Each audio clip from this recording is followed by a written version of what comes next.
السلام عليكم، مرحبا بكم، نتمنى كامل تكونوا ملاح والصحة تاعكم لاباس. جيسبر كو تو سباس بيان بور فو. اليوم جبت لكم وصفة مقروط الكوشة.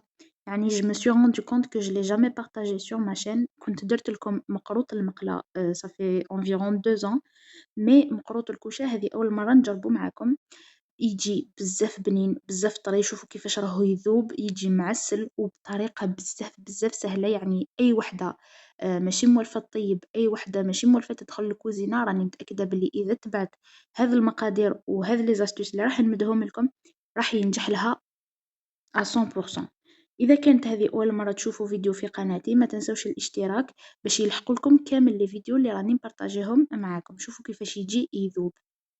أول حاجة نديرها ندير الغرس. أنا بالنسبة للغرس حضرته في الدار، إذا حبيتو شروه هذاك اللي يتباع واجد. أنا كانت عندي كونتيتي تاع التمر يكون طايب شوية، ماشي هذاك لو جون اللي ماشي طايب، دونك يكون طايب وطري. نغسلو ونقيه، نحيلو كامل العظام ونخليه يتفور حوالي 15 ل 20 دقيقة حتى نحسو بلي راهو ولا رطب بزاف، طري بزاف. شوفوا راني نميكسيه برك بلا فورشيت. كي نحيه من الكسكاس كي يتفور حوالي 20 دقيقة نميكسيه برك بلا فورشيت. إذا حبيتو تجوزوه في لو ميكسور باش يترحالكم تخي بيان. زدت رشة صغيرة تاع القرفة وحوالي مغرفة تاع القهوة تاع السمن. يعني السمن يخليه يبقى طري مدة طويلة. هي على باز راهو طري بصح السمن يحافظ عليه مدة أطول. وهذا مكان شوفوا كيفاش يجي معسل وبزاف. يعني لو غو اي فريمون ديفيرون على هذاك اللي يتباع. يعني انا نحس هذاك اللي يتباع ما عندوش ذوق كوم هذا. وهنا نروحو للتحضير تاع المقروط تاعنا. دون ان ريسيبيون نجيب هذا الفنجان تاع القهوة حليب أنا اللي كيلت بيه. إذا حبيتو كيل أصغر كيلو بكيل أصغر. ندير كيلة سمن ذايب وبارد، لازم يكون بارد ما لازمش يكون سخون، لازم تذوبوه وتخلوه يبرد شوية. زدتلو كيلة تاع الفارينة، هذاك الفنجان اللي راح نكيل بيه من الديبو حتى لافان.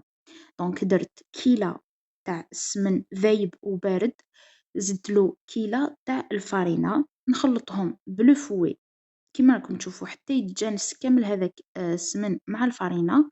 نزيد كيلة تاع المزهر، ما يكون بارد ما يكون سخون، يعني ا تمبيراتور امبيونت. هذاك الفنجان توجور تاع المزهر. إذا حبيتو تخلطوا الماء نص ماء ونص مزهر، إذا حبيتو حطو ديريكتومون المزهر. أنا حطيت كومبليتمون هذاك المزهر، فنجان تاع المزهر. نكمل نخلط بالفوي. شوفوا راح نتحصل على اون سورت دو كريم، شوفوا كيفاش تجي كريمية. وهنا جبت 3 كيلات سميد تاع المقروط، يعني نصف خشن لا موين. زدتلو مغرفة صغيرة تاع خميرة الحلويات لا لوفور شيميك. 3 كيلات يعني تلاتة تاع هذاك الفنجان اللي كيلت بيه تاع السميد متوسط. زدتلو مغرفة صغيرة خميرة الحلويات ورشة تاع الملح. خلطتهم هكا كامل مع بعض ونبدا نزيد السميد تاعي تدريجيا، ما نزيدوش دفعة واحدة، نزيدو تدريجيا. الدفعة الأولى كما راكم تشوفوا خلطها بالفوي يعني باش تتجانس مع كامل هذيك الفارينة والسمن والمزهر. الدفعة الثانية يعني با فورسيمون على 3 دفعات، تقدروا تقسموها على 4 دفعات على انتوكا. المهم ما تزيدوش ضربة واحدة. وهنا كي بديت نخلط بيديا ما لازمش نعجنو، يعني إذا عجنتوه راح يجيكم يابس.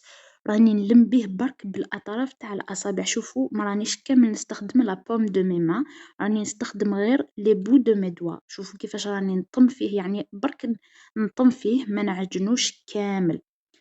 شوفوا كيفاش راني نلم فيه، ما لازمش يتعجن. اذا حبيتو تكملوا تخلطوا بلا فورشيت ولا بمغرفه، اذا خفتوا زعما تعجنوه ولا خلطوا بأون فورشيت ولا بأون كويار. المهم كامل هذاك السميد والفارينه وكامل المكونات يجوا متجانسين. هذا مكان غير يتجانسوا نحبس الخلاط. شوفوا تحصلت هكذا. حطيت كامل هذاك السميد، يعني هذه الوصفة تندار بالكيل، ما راحش يعني تخدعكم ولا والو. برك هنا كي لميتهم كامل نخليهم يريحوا حوالي 10 دقائق، باسكو النوعية تاع السميد تختلف.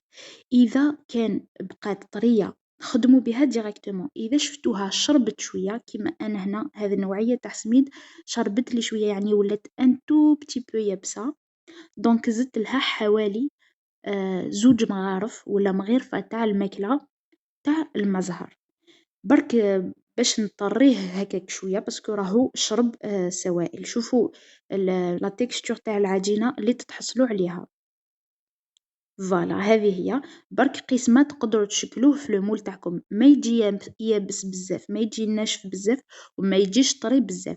هنا قسمت العجينة تاعي دي بول، والحشو تاعي دي بول. العجينة درتهم 35 غرام هكاك، ولي بول درتهم 15 غرام. ما هي على باز العجينة يديروا لها 45 غرام، والحشو يديروا له بين 12 و 15 غرام. برك انا كيما قلت لكم نحب، يعني نحب لا كونتيتي تاع الغرس تجي presque la même que la quantité تاع العجينة، يعني نحب بزاف الغرس دونك على بها j'ai un peu mis un peu trop. هذه هي. يعني نحل لابول تاع لاباط ونحط لها الحشو à l'intérieur ونعاود نغلقها très bien. نجيب لو مول تاع المقروط، يعني هذا المول معروف يتباع environ 15,000 20,000 هكاك، entre 15,000 و 25,000. وهنا العجينة كيما قلت لكم ما تخلوهاش تريح، يعني ما تحتاجش تريح، برك au début نخليها حوالي 10 دقائق ولا 5 دقائق، برك قسمة نشوف إذا السميد هذاك يتشرب ولا ما يتشربش. ونبدا نشكل المقروطات التوعي. هنا تجيبوا المول تاعكم وتشكلوه، يعني اذا المول تاعكم يلصق جينيرالمون، اذا كانت العجينه تاعكم بالقوام المطلوب ما راحش تلصق لكم. وهنا برك باش يجيكم الشكل متحوف، حاولوا تخدموا على سطح العمل باش يعني يجيكم الشكل تاع الحبة تاعكم متحوف. تنحوا هذاك الجزء، تحطوا لابول تاعكم تعبزوا بلا ما ترفدوا المول تاعكم هكذا باش يجيكم الشكل تاع هشباب. كي تعبزوا ترفدوها وتنحوها كيما راكم تشوفوا، برك يعني تهزوها هكذا وتتنحى فاسيلمون. شوفوا فوالا هذه هي. نكملهم كامل بنفس الطريقة ونحطهم في سنيوة، ما تكون بوغي، ما تكون فاريني، ما تكون عندها بابي كويسون، يعني نحطها ديريكتومون فوق سنيوة باسكو على باز المقروط فيه السمن دونك ما راحش يلصق ما والو. ونطيبو حوالي 20 دقيقة على 180 درجة، غير يبدا يتحمر من التحت نشعلو من الفوق، ويعني ما نخليهش مدة طويلة في الفوغ، ما نخليهش يتحمر بزاف باسكو سينو راح ييبس. دونك غير يدي تحميرة خفيفة يولي ان بتي بو دوغي، نحيه من النار وهو هكاك سخون نعسلو بالعسيلة اللي تكون باردة. انا هنا درت العسيلة دفيتها وزدت لها حوالي 4 مغارف تاع المزهر باش يعني باش نخففها ما تكونش بزاف ثقيلة، وزدت لها كلكو ترونش دو سيترون باش يمد لها الذوق. عسلتهم وخليتهم حوالي نص ساعة في العسيلة هكاك يتشرب كامل العسيلة لو طون اللي المقروط يبرد، يعني حطيته وهو سخون هكاك عسلته نخليه لو طون يبرد، هذيك هي يكون شرب كامل العسل. ونحيه ديريكتومون في لي كيسات تاوعو. درت هاذوما لي كيسات دوغي ومن بعد حطيت لي كيسات العاديين، نحطهم كامل في لي كيسات تاوعهم باش من بعدا ندير لهم لا فينيسيون. انا هنا صورت لكم برك يعني صورت لكم برك الجزء اللي درتو للدار باسكو درت اون كونتيتي كمان كبيره، مي ما حبيتش ندير لكم المقادير اللي دوبليتهم، حبيت ندير لكم برك بكيله وحده. وهنا بالنسبة لهذا الشكل كاغي، يعني هو نفس الطريقة برك المول اللي يجي مختلف. هنا كي عمرتهم كامل في الكيسات نجيب المكسرات التوعية، هي من الأحسن المكسرات تاعكم تكونوا حمستوهم شوية، يعني تكونوا جوزتوهم في الفوق هكا باش يبقاو يتقرمشوا.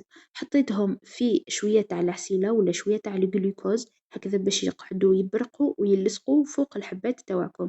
هنا حطيت حبات تاع الجوز ومن بعد جبت شوية تاع اللوز، يعني كان لوز كومبلي دونك كي قشرته تقطع كامل مي سي با غاف.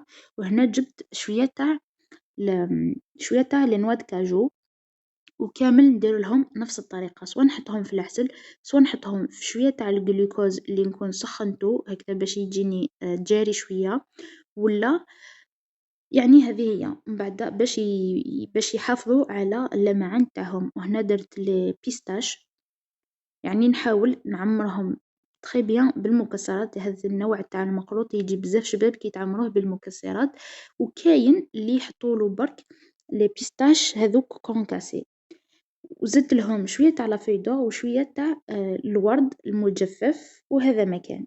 وهكذا نكون وصلنا لنهاية الفيديو والوصفة تاع اليوم. نتمنى تكون نالت إعجابكم. إذا جربتوها ما تنسوش تخلوا لي رايكم في التعليقات، وميم إذا ما جربتوهاش خلوا لي رايكم في التعليقات على هذه الوصفة. نقولكم إلى الملتقى إن شاء الله في وصفة جديدة. مع السلامة.